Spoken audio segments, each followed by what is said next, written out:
Assalamu alaikum everyone. This is Aisha Nazish Paloj और today's topic is bullying. अच्छा, सबसे पहले तो I would love to explain कि बुलिंग असल में होती क्या है। बुलिंग इज़ जब आप किसी के हुकूक गसब करें और उसकी इज़्ज़त नफ्स भी मजरूह करें, उसे किसी भी तौर पे आप उसे फाइनेंशियल लॉस देने की कोशिश करें, आप उसे मॉरल लॉस देने की कोशिश करें, सोशल लॉस देने की कोशिश करें, वो बुलिंग कहलाता है। तो today I am going to share a personal experience. मेरे साथ 2 दिन पहले ऐसा हुआ कि someone actually tried to bully me by calling me mean. अच्छा, हुआ ऐसा कि एक हज़रत हैं, उन्होंने मुझे आईबी किया मैसेंजर पे और उन्होंने कहा कि मुझे सेशन चाहिए। तो मैंने उनसे पूछा कि किस हवाले से चाहिए। तो अच्छा, टाइम था अराउंड अबाउट 2 बजे के आसपास का और उस टाइम मेरी एक्चुअली एक अपॉइंटमेंट ऑलरेडी बुक था एक क्लाइंट के साथ जो कराची से मेरे साथ ऑनलाइन सेशन लेते हैं और वो क्लाइंट अपने पूरे महीने के सेशंस बुक करते हैं। यानी वो वन गो में मुझे पूरे महीने के 10 सेशंस ऑलमोस्ट बुक कर लेते हैं। तो हुआ ऐसा कि मैं मीटिंग के लिए भी रेडी हो रही थी, साथ के साथ मुझे कुछ अपने फैमिली वर्क्स थे, मेरे बच्चों के कुछ काम थे, वो कर रही थी। मेरी एक बेटी स्कूल से आने वाली थी। तो उन्होंने मुझे कहा कि मुझे लैक ऑफ कॉन्फिडेंस का इशू है और मेरा प्रॉब्लम ये है कि मैं लेक्चरर हूँ लेकिन मैं लार्ज गैदरिंग्स को फेस नहीं कर पाता। तो मैंने उन्हें बताया कि ये आप एकदम से लाइक वो नहीं करेंगे, इम्प्रूव नहीं कर जाएंगे, इसमें थोड़ा सा वक्त लगता है end of course number of sessions लेने पड़ते हैं आपको और कुछ पर्टिकुलर एक्सरसाइजेज होती हैं। तो उन्होंने कहा कि आप मुझे बताएं। तो मैंने उनसे बोला, मैंने कहा सर अभी मैं थोड़ा बिज़ी हूँ, तो आप एक काम करें, आप सेशन बुक कर लीजिए और I get back to you later, क्योंकि इस वक्त मैं थोड़ी मसरूफ़ हूँ। तो उन्होंने मुझसे पूछा आप कब फ़ारिग हो जाएँगी? मैंने उन्हें बताया कि मैं जैसे ही फ़ारिग हो जाऊँगी I will be back to you. मैंने उन्हें कोई टाइम नहीं दिया।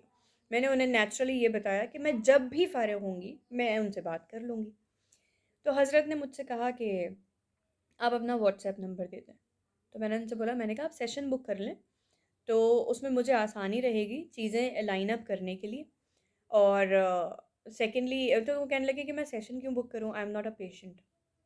अच्छा, एक हमारी सोसाइटी का सबसे बड़ा इशू ये है कि जब तक मर्ज़ मुकम्मल तौर पे मर्ज़ नहीं बन जाता, हम उसका इलाज कराने को तैयार नहीं होते। जैसे स्टार्टिंग में जब आप सिम्पटम्स देख रहे होते हैं ना, मैं सिर्फ़ आपके इनके साइकोलॉजिकल इश्यूज़ की बात नहीं करी। मैं नेचुरली आपके फ़िज़िकल इश्यूज़ की भी बात कर रही हूँ, मैं आपके सोसाइटल इश्यूज़ की भी बात कर रही हूँ, मैं आपके सोशल इश्यूज़ की भी बात कर रही हूँ। हम इंतज़ार करते हैं कि चीज़ पूरे तरीके से ख़राब हो। ठीक है, रोड पे अगर छोटा-सा खड्डा होगा ना, हम उसको फ़िल अप नहीं करेंगे। हम इंतज़ार करेंगे तेज़ बारिश बरसे, पानी भर जाए, रोड टूट-फूट जाए, कीचड़ हो जाए, दलदल में तब्दील हो जाए। फिर हम पहले गालियाँ देंगे अपनी हुकूमत को, महँगाई हो गई है, टैक्सेस बढ़ा दिए हैं, फ्यूल महँगा हो गया, ये हो गया, वो हो गया। और उसके बाद भी जब हम बनवाने के लिए जाएँगे तो हम हर बंदे के साथ खड़े होके उन्हीं मसाइल को बार-बार, बार-बार डिस्कस करेंगे। फिर थोड़ा बहुत फंड इकट्ठा करेंगे और फिर उसको बनवाएँगे।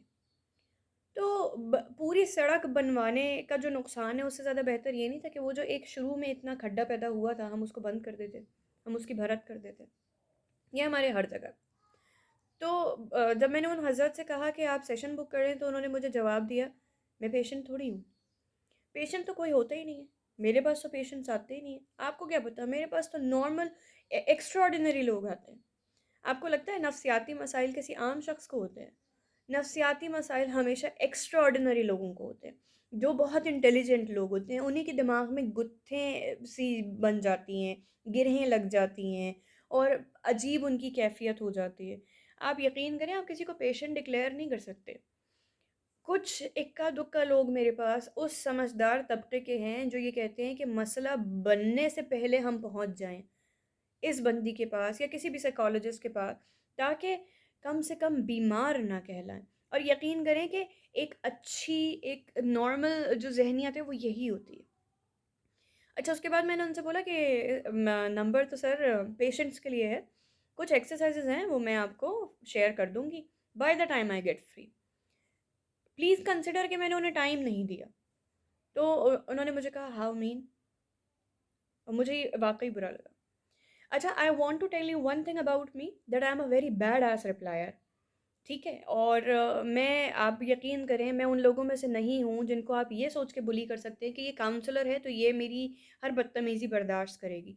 माज़रत के साथ मैं नहीं करती। मैं करूँगी भी नहीं। ये मेरा पर्सनल राइट है कि मैं किसे किस वक़्त अपॉइंटमेंट दे रही हूँ। ऑफ़ कोर्स मैंने आपसे पैसे नहीं लिए हुए, आपने मुझे बुक नहीं किया है। एक वो शख़्स जिसने मुझे 50,000 रुपए दे के पूरे महीने के लिए बुक कर रखा है, बेचारा अपनी फ़ीज़िबिलिटी के साथ उसने मेरे पास सेशंस बुक करवाए हैं। मैं ऑफ़ कोर्स उसको दूँगी ना, बेनिफिट दूँगी। मैं उस मेरी प्रेफ़रेंस उसको होगी क्योंकि उस बेचारे ने अपनी हार्ड अर्न्ड मनी पहले से ही मुझे बुक करने में लगाई हुई है। तो मैं उसका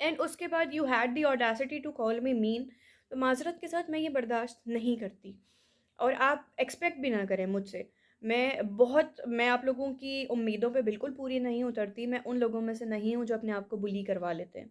मैं उन लोगों में से हूँ जो जवाब देना जानते हैं। तो अगर आप चाहते हैं कि I treat you with respect, तो please don't invite such situations. आज से 5 साल पहले का वाक़या है। I was working with Rockford Cambridge school and there I had a very good friend of mine, I won't name her. तो हुआ ऐसा कि एक दिन मुझे एक अस्थमा अटैक हुआ और back then I was suffering from cancer too. तो मुझे डिप्रेशन अटैक्स, पैनिक अटैक्स हो जाते थे। पैनिक अटैक में मुझे मेरी जो साँस है वो रुकने लग जाती थी। तो मैं अचानक में मेरी तबीयत ख़राब हो गई और मैं बेहोश होने लगी।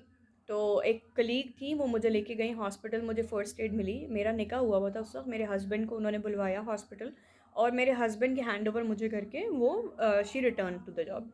नेक्स्ट डे मैंने छुट्टी की। Second next day when I went to the school, तो the friend that I mentioned, वो और मैं दोनों इंग्लिश पढ़ाते थे। तो वो आई और वो कहने लगी, आई हर्ड कि आपकी तबीयत ख़राब थी। तो मैंने उनसे कहा कि अब क्या गया आपको पूछना।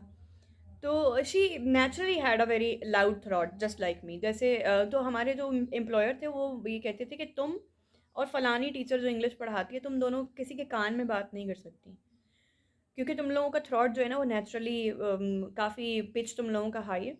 और मुझे स्कूल आते ही पता चल जाता है कि तुम दोनों प्रेजेंट हो क्योंकि तुम दोनों की गला फाड़ फाड़ के पढ़ाने वाली आवाज़ में जा रही होती है। तो उसने क्या किया, उसने मुझे बोला, हाँ तो क्या हुआ, मैं आई वॉज एबसेंट एंड आपको ये पता नहीं था। तो I felt embarrassed because I was sitting in the library and there were number of students. तो मुझे एम्बेरसमेंट फील हुई।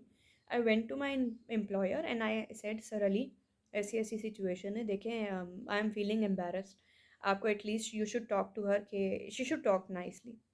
तो उन्होंने मुझसे पूछा, आयशा व्हाट हैपेंड। मैंने उन्हें पूरी सिचुएशन बताई। तो उन्होंने मुझे कहा, why did you invite such situation, don't you know she is having a very high pitch, तुम दोनों एक जैसी तो हो। That was the day I realised कि there are many situations that we invite ourselves. तो if you don't want to invite such situation, please treat respectedly. Thank you so much. Allah हाफिज़।